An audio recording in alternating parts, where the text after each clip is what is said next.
Welcome to Let Me Fix This. Enjoy the video. You start by confirming prerequisites. Check iOS version and battery, updates fix map bugs. Once done, make sure location services are on and you have Wi-Fi or cellular. This speeds positioning. Open the Maps app now, tap the search bar or press and hold the map to drop a pin. You do this because Maps needs a reference point. Next, enter an address or select a pin. This launches routing. Make sure the blue location dot appears before continuing. Once you have a pin or address, pick your route mode, driving, walking, transit, or cycling, because each mode uses different paths and timing. Tap directions, then set start and end points.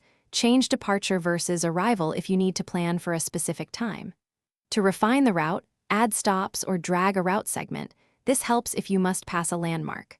Also, open options to avoid tolls or highways, and confirm estimated time, so you can start turn-by-turn navigation and enable voice guidance so you can focus on the road. Make sure Do Not Disturb while driving is configured as you prefer. This prevents interruptions. If you want future access, save the location, add it to favorites, or share your ETA with contacts.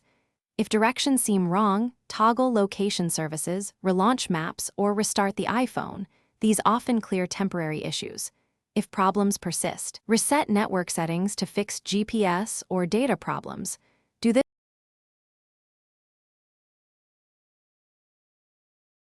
Thanks for watching. If you found this helpful, don't forget to like and subscribe.